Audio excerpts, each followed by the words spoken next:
টেস্টে হারের পর তো বটেই, ভারতে খেলতে যাওয়ার সেই আগ থেকে সবথেকে বড় আলোচনাগুলোর একটা এসজি বল, যা নিয়ে প্রায় প্রতিটা প্রেস কনফারেন্সে কথা হয়েছে।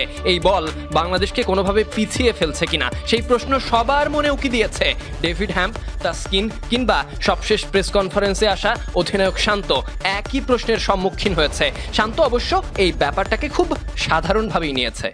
না, আমার কাছে খুব বেশি একটা বল নিয়ে মনে হয়নি, সত্যি কথা। কারণ বল তো আসলে বলই, ডিফারেন্স থাকে কোকাবুরা এসজি, বাট আমার মনে হয় প্রত্যেকটা প্লেয়ার অ্যাডজাস্ট করেছে, যতটুকু সম্ভব প্রিপারেশন নিয়েছে। বাট এটা নিয়ে আসলে খুব বেশি যে বলের কারণে আমরা খারাপ খেলেছি জিনিসটা এরকম না। শান্তর কথা স্পষ্ট, বল খুব বেশি একটা ফ্যাক্ট হতে পারেনি। মূল কথা, টাইগার ব্যাটাররা প্ল্যানিং অনুযায়ী কাজ করতে পারেনি। শান্ত এমন কথাটা ম্যাচ শেষে বললেও আগে থেকেই সুর মিলিয়ে রেখেছিলেন ব্যাটিং কোচ ডেভিড হ্যাম্প।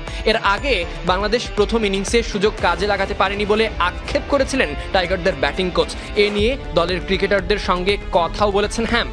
ভারতের মতো দলের বিপক্ষে চ্যালেঞ্জ থাকবেই, তবে সব মিলিয়ে নিজেদের সামর্থ্যের শতভাগ দিতে হবে, সেই জায়গাতেই ব্যর্থ হয়েছে বাংলাদেশ।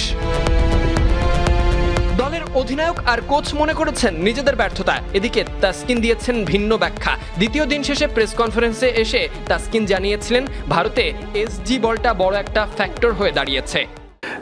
এসজি বলে ওরা আসলে এখানে ওরা একটু বাড়তি অ্যাডভান্টেজ পাচ্ছে, কারণ ছোট থেকে ওরা একদম এসজি বল থেকে খেলে, ডোমেস্টিক খেলে, এবং ওরা আমাদের থেকে একটু বেটার জানে how to use SG ball properly. তাসকিনের কথায় প্রথম ধাক্কা সামলানোটাই টাইগারদের জন্য চ্যালেঞ্জ, যেখানে ব্যর্থ বাংলাদেশ। এসজি বলে নেট সেশন করলেও যারা ছোট থেকে এই বলে খেলে বড় হয়েছে তাদের বিপক্ষে ম্যাচে সেটাকে সামলানো কিছুটা চ্যালেঞ্জ হিসেবেই দেখেছে Taskin.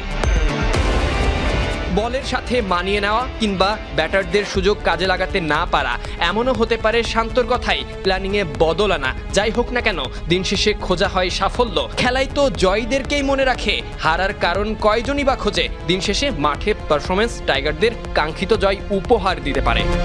Sadiq Ahmed, Sunny, BD Cric Time. Overall যদি বলি যে আমাদের ফার্স্ট ইনিংস ব্যাটিং ভালো হয়নি, যেটা খুব ইম্পর্টেন্ট ছিল।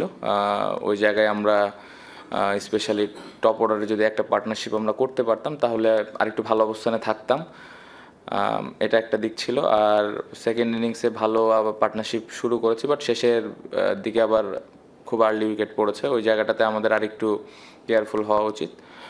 সাকিব ভাইয়ের বোলিংয়ের ব্যাপারে যেটা বললেন যে আমাদের কিন্তু ফার্স্ট ইনিংসে আপনি যদি দেখেন 3 পেস বোলারই দারুণ বোলিং করেছে।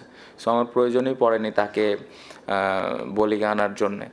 আর এক পাশ থেকে মিরাজ ভালো বল করছিল। সো এটা একটা পরিকল্পনাই ছিল যে যত বেশি আমি ফাস্ট বোলারদের বল করাতে পারি, এবং আমার মনে হয় 6টা উইকেটও আমরা খুব তাড়াতাড়ি নিলাম। সো এটাই প্ল্যান ছিল।